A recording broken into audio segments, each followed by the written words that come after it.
Welcome to the RPTM podcast, the show that breaks down the myths of monolithic history and tells our story through multiple lenses. I'm your host, Professor Ryan Lancaster. Today's episode is partially underwritten by you, the listener. Find out ways to support the podcast on my website, ryanglancaster.com. Episode 15, Education, the Boston Massacre, and late colonial life.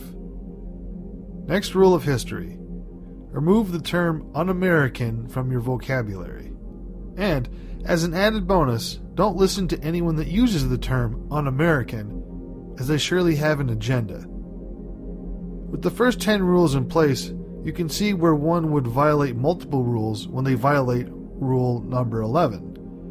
As you scroll through social media, the nonsensical term un-American is applied to any person or idea that doesn't fit a certain narrative. You must ask yourself, what is American then? Is it a deep respect for the powers that be and the status quo? Is it a violent police state that subdues minorities? Is it a suppression of free speech and oligarchic control of a rigged election? Is it entrepreneurial spirit? A freedom both of mind and of economic choices? Is it seeking out the boundaries of science, technology, and culture in a manifest destiny approach? Is it apple pie? The answer is, as to no one's shock, maybe? The human experience, as well as the American experience, is multifaceted and complex. The worldviews of a housewife from the 17th century will most certainly clash with those of a gay black man in the 1980s. And that is okay. There's room for many types of Americans to sit at the table. When a political pundit uses the term un-American, they're really saying that you don't belong here. They want to dehumanize and demote any oppositional viewpoint or lifestyle. America means something to me, and it means something to you. It means something to Abraham Lincoln, and something completely different to an Iraqi child soldier. We need to sit back and not violate each other's worldviews, but validate that they exist. The Townshend Acts. The Townshend Acts were a series of measures passed by the British Parliament in 1767 that taxed goods imported to the American colonies. But American colonists, who had no representation in Parliament, saw the acts as an abuse of power. The British sent troops to America to enforce the unpopular new laws, further heightening tensions between Great Britain and the American colonies in the American Revolutionary War. The British Crown emerged victorious from the French and Indian War in 1763, but defending the North American colonies from the French expansion had proved tremendously costly to England. Compared to Great Britain's debts, the French and Indian War's cost to the colonists had been slight. The colonists, who arguably enjoyed a higher standard of living at the time than their British counterparts, paid less than 1/20th the taxes of British citizens living in England. The British government thought the colonists should help pay the cost of their protection. The British Parliament enacted a series of taxes on the colonies to raise revenue. Early attempts, such as the Stamp Act of 1765, which taxed colonists for every piece of paper they used, were met with widespread protests in America. The Townshend Act, named after Charles Townshend, a British chancellor, imposed British china, glass, lead, paint, paper, and tea imported to the colonies. Benjamin Franklin had informed the British Parliament that the colonies intended to start manufacturing their goods rather than paying duties on imports. These items were chosen for taxation because Townshend thought they would be difficult for the colonists to produce independently. He estimated the duties would raise approximately 40,000 pounds, with most of the tea's revenue. While the original intent of the import duties had been to raise revenue, Charles Townshend saw the policies to remodel colonial governments. The Townshend Acts would use the revenue raised by the duties to pay the salaries of colonial governors and judges, ensuring America's governmental officials' loyalty to the British Crown. However, these policies prompted colonists to act by boycotting British goods. Charles Townshend didn't live to see the measures enacted. He died suddenly in September 1767 before the detrimental effects of his signature rules could materialize. The Townshend duties went into effect on November 20th, 1767, close on the heels of the Declaratory Act of 1766, which stated that the British Parliament had the same authority to tax the American colonies as they did in Great Britain. By December, two widely circulated documents had united colonists in favor of a boycott of British goods. These influential pamphlets included Letters from a Farmer in Pennsylvania, a series of essays written by Pennsylvania legislator John Dickinson, and the Massachusetts Circular Letter, a statement written by Samuel Adams and James Otis Jr., and passed by the Massachusetts House of Representatives to other colonial legislators. With the Sons of Liberty's help, a secret society of American business leaders who coined the phrase taxation without representation, 24 towns in Massachusetts, Connecticut, and Rhode Island agreed to boycott British goods in January 1768. Except for necessities, such as fishing hooks and wire, New England merchants agreed not to import British goods for 1 year. New York followed suit in April, with an even more restrictive non-importation agreement. In response to protests and boycotts, the British sent troops to occupy Boston and quell the unrest. By 1769, more than 2,000 British troops had arrived in Boston to restore order, a large number considering that only about 16,000 people lived in Boston at the time. Skirmishes between patriot colonists and British soldiers and colonists loyal to the British Crown became increasingly common. To protest taxes, patriots often vandalized stores selling British goods and intimidated store merchants and their customers. Tensions between the colonists and British troops finally boiled over on March 5, 1770, when British soldiers shot into an angry mob, killing 5 American colonists, an event known as the Boston Massacre. Little did the colonists or British soldiers know that across the ocean on the same day as the Boston Massacre, the Prime Minister of Great Britain, Lord North, had asked Parliament to repeal the Townshend Acts. All the Townshend Acts, except for the tax on tea, were repealed in April 1770. The tax on tea would remain a flashpoint and contributing factor to the Boston Tea Party in 1773, in which angry colonists destroyed an entire shipment of tea in Boston Harbor. To quell resistance and punish the colonists, particularly demonstrators in Boston, Parliament passed the Coercive Acts of 1774, which colonists referred to as the Intolerable Acts.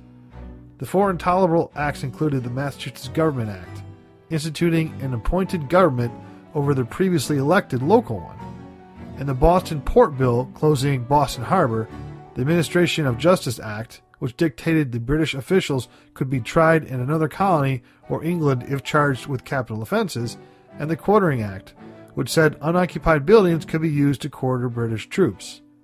The combined force of these acts culminated in the American Revolution, which was kicked off with the shot heard round the world, which was fired April 19, 1775, at Lexington and Concord's Battle.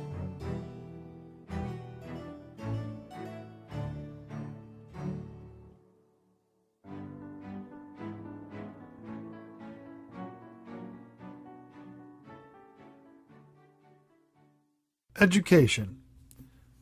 The 18th century was a period of massive growth for the United States, and the education was swept along with the tide.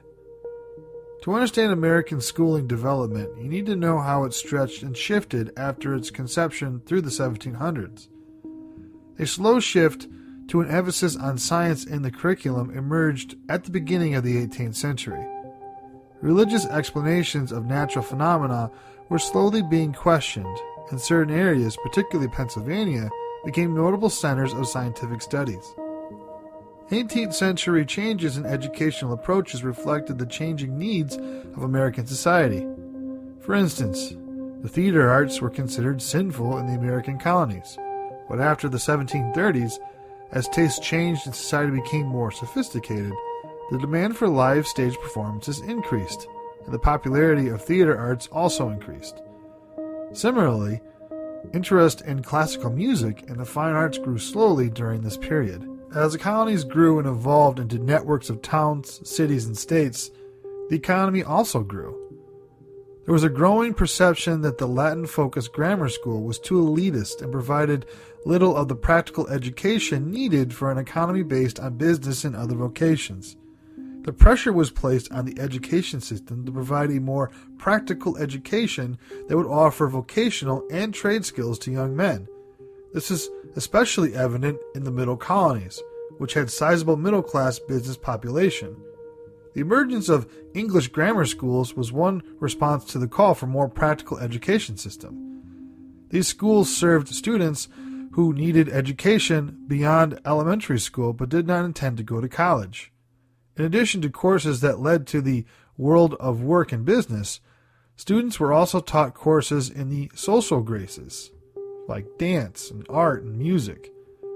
English grammar schools were the first secondary schools to accept both girls and boys. A second outcome for the need for more practical education was the academy's growth, a school for higher learning and the modern university's precursor. Benjamin Franklin established the first academy, which was chartered in 1749 and opened in 1751. In 1791, it became the University of Pennsylvania.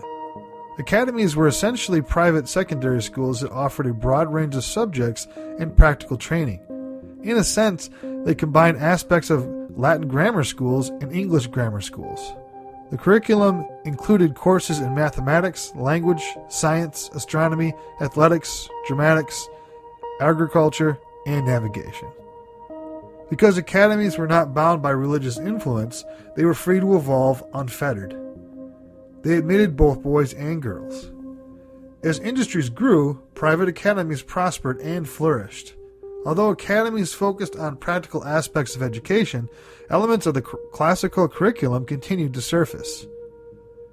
The education of ethnic minorities, namely African Americans and Native Americans, was limited in the 18th century, and the teaching of slaves in America was strictly forbidden by law.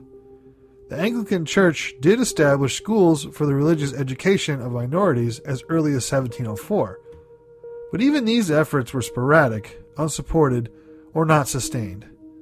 In the 18th century planted the seeds that would grow into the structures of the Industrial Revolution and beyond. Tax-supported schooling for girls began as early as 1767 in New England. It was optional, and some towns proved reluctant. For example, Northampton, Massachusetts, was late to adopt this system because it had many wealthy families who dominated the political and social structures. They did not want to pay taxes to aid low-income families. Northampton assessed taxes on all households rather than only on those with children, and used the funds to support a grammar school to prepare boys for college. Not until 1800 did Northampton educate girls with public money. In contrast, Sutton, Massachusetts, was diverse in social leadership and religion at an early point in its history. Sutton paid for its schools employing taxes on households with children only, thereby creating an active constituency in favor of universal education for both boys and girls. Historians point out that reading and writing were different skills in the colonial era. School taught both, but in places without schools, a lesson was mainly taught to boys and a few privileged girls. Men handled worldly affairs and needed to read and write. Girls only needed to read, mostly religious materials. This educational disparity between reading and writing explains why colonial women often could read but could not write, and would use an X to sign their names.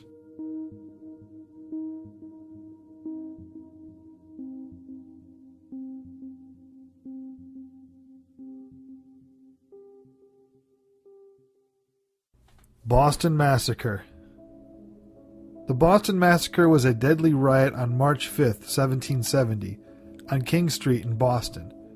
It began as a street brawl between American colonists and a lone British soldier, but quickly escalated into a chaotic, bloody slaughter. The conflict energized anti-British sentiment and paved the way for the American Revolution. Tensions ran high in Boston in early 1770. More than 2,000 British soldiers occupied the city of 16,000 colonists, and tried to enforce Britain's tax laws, like the Stamp Act and the Townshend Acts. American colonists rebelled against the taxes that they found repressive, rallying around the cry, "No taxation without representation." Skirmishes between colonists and soldiers, and between patriot colonists and colonists loyal to Britain, were increasingly common. To protest taxes, patriots often vandalized stores selling British goods and intimidated store merchants and their customers. On February 22nd, a mob of patriots attacked a known loyalist store.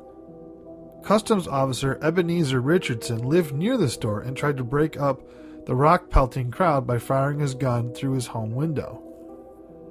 His gunfire struck and killed an 11-year-old boy named Christopher Sider and further enraged the patriots. Several days later, a fight broke out between local workers and British soldiers.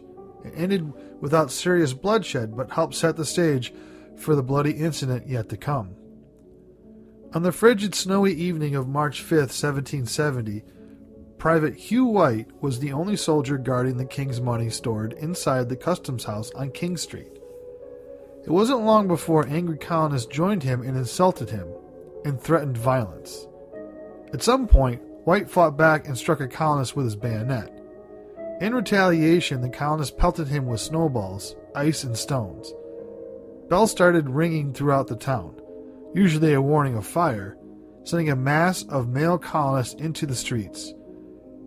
As the assault on White continued, he eventually fell and called for reinforcements.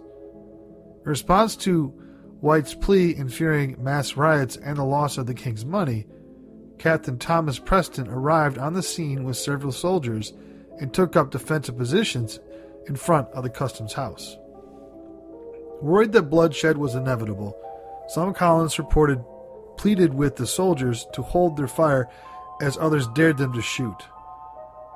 Preston later reported a colonist told him the protesters planned to carry off White with his post and probably murder him. The violence escalated, and the colonists struck the soldiers with clubs and sticks. Reports differ of exactly what happened next, but after someone supposedly said the word fire, a soldier fired his gun, although it's unclear if the discharge was intentional. Once the first shot rang out, other soldiers opened fire, killing 5 colonists, including Crispus Attucks, a local dock worker of mixed racial heritage, and wounding 6.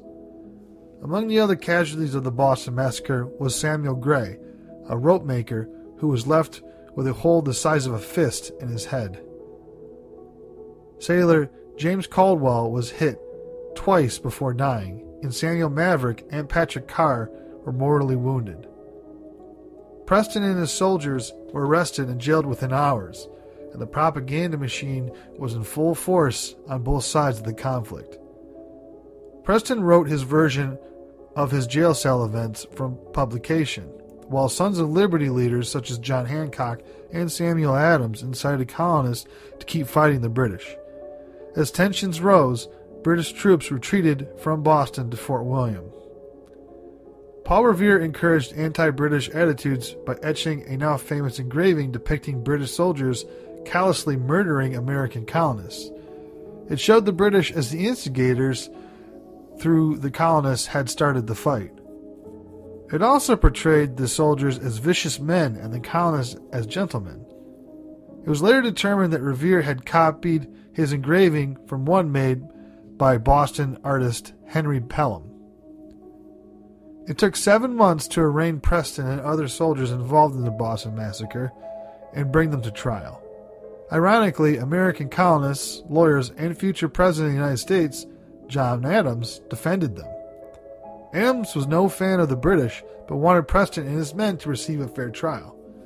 After all, the death penalty was at stake, and the colonists didn't like the British to have an excuse to even the score. Confident that impartial jurors were non-existent in Boston, Adams convinced the judge to seat a jury of non-Bostonians. During Preston's trial, Adams argued that confusion that night was rampant. Eyewitnesses presented contradictory evidence on whether Preston had ordered his men to fire on the colonists. But after witness Richard Palms testified that, quote, "After the gun went off, I heard the word fire. The captain and I stood in front, about half between the breech and the muzzle of the guns. I don't know who gave the word to fire." End quote. Adams argued that reasonable doubt existed. Preston was found not guilty. The remaining soldiers claimed self-defense and were not found guilty of murder. Hugh Montgomery and Matthew Kilroy, both found guilty of manslaughter, were branded on the thumb as first offenders per English law. To Adams and the jury's credit, the British soldiers received a fair trial despite the vitriol felt towards them and their country. The Boston Massacre had a significant impact on relations between the Britain and American colonists. To further incent colonists already weary of British rule and unfair taxation and rouse them to fight for independence. Yet perhaps Preston said it best when he wrote about the conflict and said, "None of them was a hero. The victims were troublemakers who got more than they deserved. The soldiers were professionals. They shouldn't have panicked. The whole thing shouldn't have happened." Over the next 5 years, the colonists continued their rebellion, staged the Boston Tea Party, formed the First Continental Congress, and defended their militia arsenal at Concord against the Redcoats, effectively launching the American Revolution. Today, Boston City has a Boston Massacre site marker at the intersection of Congress Street and State Street, a few yards from where the first shots were fired.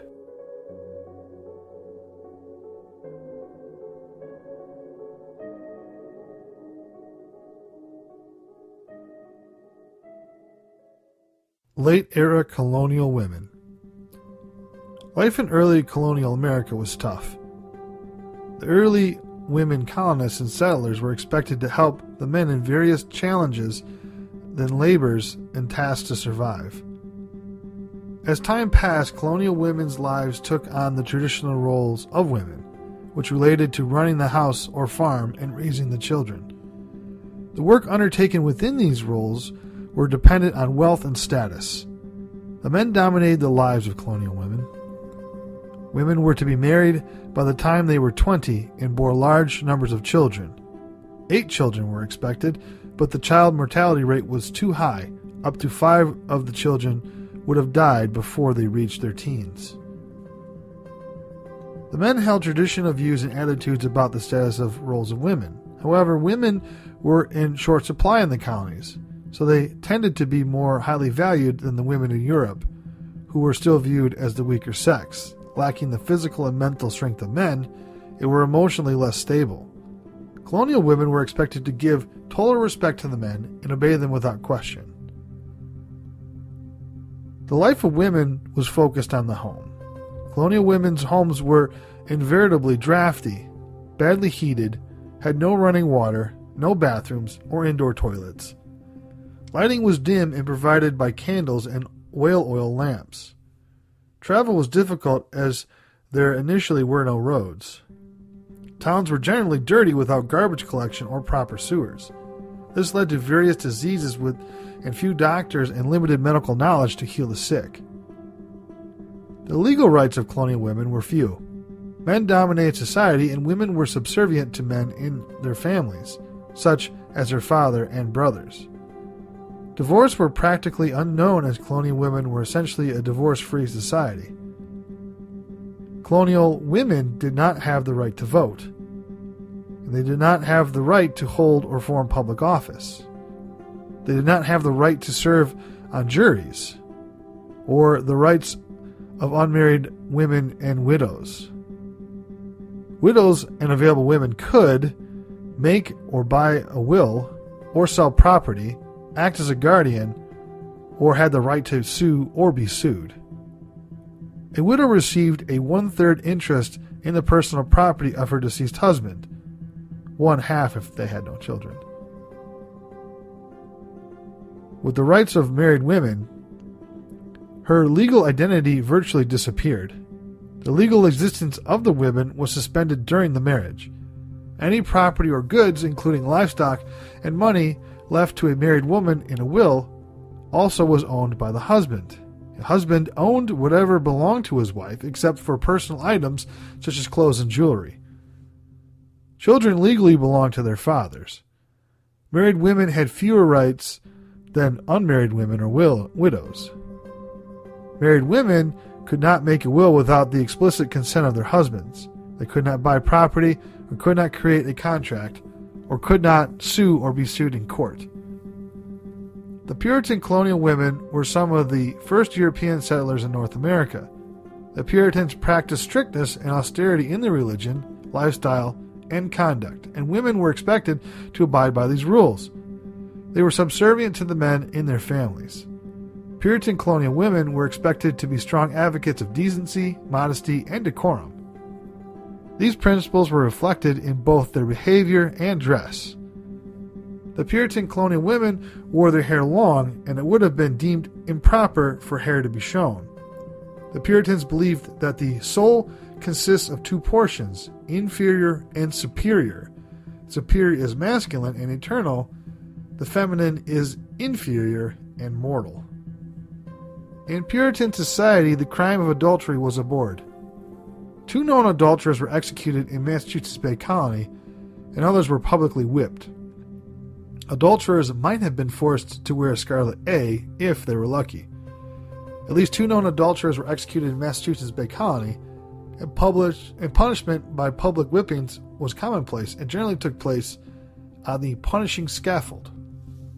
The Puritans believed that scaffold was inhabited by the devil, where evildoers were set up for public shame. The wealthy colonial women of Europe and later colonial years enjoyed life like they would have experienced in Europe. Wealthy enabled them to live in grand townhouses and colonial mansions. Their clothes were highly elaborate and made of velvets, satins, and silk. Their lifestyle was centered around the house, ensuring that servants and slaves performed the tasks necessary to run a stylish home. The social life of colonial women who lived in towns was focused on visiting other women and arranging special social events where their husbands could meet with their contemporaries. A massive 80% of the total British and continental immigration to America before the American Revolutionary War were indentured servants.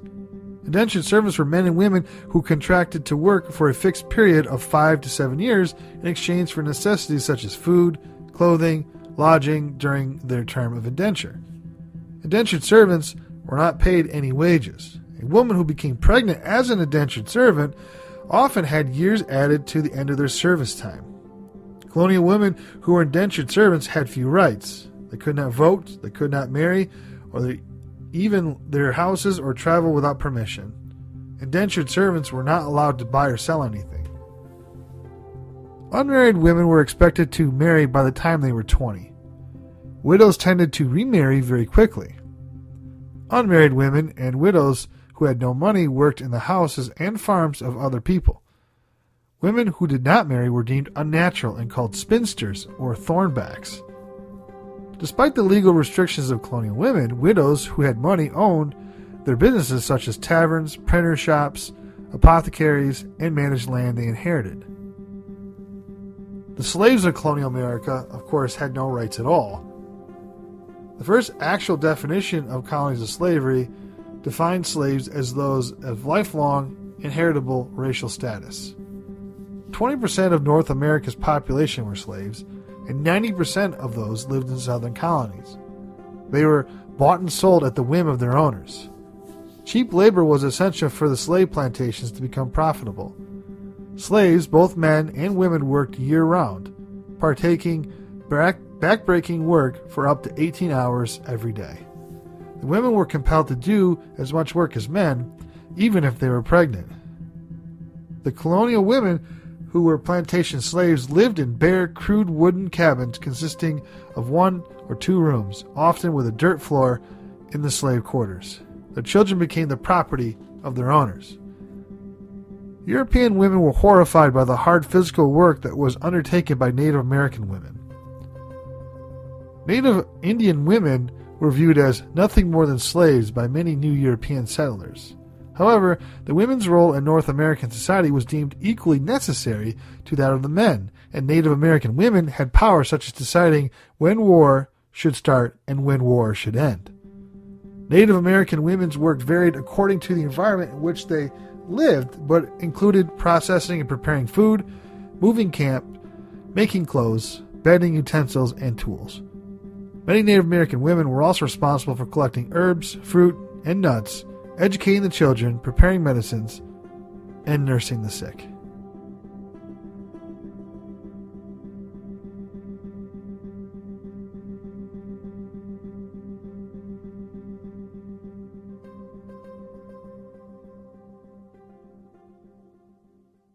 Late American colonial diet. The American colonial diet varied depending on the settled region in which someone lived. Local cuisine patterns had been established by the mid-18th century. The New England colonies were remarkably similar in their dietary habits to those that many of them had brought from England. A striking difference for the colonists in New England compared to other regions was seasonality. While in the southern colonies they could farm almost year-round, the growing seasons were very restricted in the northern colonies. Besides, colonists' proximity to the ocean gave them a bounty of fresh fish to add to their diet, especially in the North's colonies. Wheat, however, the grain used to bake bread back in England, was almost impossible to grow, and imports of wheat were far from cost-productive. Substitute in cases such as this included cornmeal. The Johnny cake was a poor substitute for wheaten bread, but acceptance by both the northern and southern colonies seems evident. As many New Englanders were originally from England, game hunting was useful when they immigrated to the New World. Many of the northern colonists depended upon their ability to hunt, or upon others, they could purchase the game. Hunting was the preferred method of protein consumption. This was opposed to animal husbandry, which required much more work to defend the kept animals against raids. Commonly hunted game included deer, bear, buffalo, and wild turkey. The animal's larger muscles were roasted and served with currant sauce, while the other smaller portions went into soups, stews, sausages, pies, and pastries. In addition to game, colonist protein intake was supplemented by mutton. The Spanish in Florida originally introduced sheep into the New World, but this development never quite reached the north, and they were introduced by the Dutch and English. The keeping of sheep was a result of the English non-practice of animal husbandry. The animals provided wool when young and mutton upon maturity after wool production was no longer desirable. The forage-based diet of sheep that prevailed in the colonies produced a characteristically robust and gamey flavor and a chewier consistency, which required aging and slow cooking to tenderize. Several fats and oils made from animals served to cook much of the colonial foods. Many homes had a sack made of deerskin filled with bear oil for cooking, while solidified bear fat resembled shortening. Rendered pork fat made the most popular cooking medium, especially from the cuisine of bacon. Pork fat was used more often in the colonies than the northern territories, as the Spanish introduced pigs earlier in the south. The colonists enjoyed butter in cooking, but it was rare before the American Revolution, as cattle were not yet plentiful. Before the Revolution, New Englanders consumed large quantities of rum and beer, as maritime trade provided them relatively easy access to the goods needed to produce these items. Rum was a distilled spirit of choice, as the main ingredient, molasses, was readily available from trade with the West Indies. Further into the interior, however, one would often find colonists consuming whiskey, as they did not have equal access to sugarcane. They did have ready access to corn and rye, which they used to produce their whiskey. However, until the Revolution, many considered whiskey to be a coarse alcohol unfit for human consumption, as many believed that it caused the poor to become raucous and unkempt drunkards. In addition to these alcohol-based products produced in America, imports were seen on merchant shelves, including wine and brandy. In comparison to the northern colonies, the southern colonies were quite diverse in their agricultural diets. The uplands of Piedmont and the coastal lowlands made up two main parts of the southern colonies. The uplands diet often included wild game, cabbage, string beans, corn, squash, and white potatoes. People had biscuits as part of their breakfast along with healthy portions of pork. Louisiana lowlands included a varied diet heavily influenced by the French, Spanish, Acadians, Germans, Native Americans, Africans, and Caribbeans. Rice played a large part of the diet in Louisiana. Also, unlike the uplands, the lowlands' subsistence of protein came mostly from coastal seafood. Much of the diet involved the use of peppers, as it still does to this day.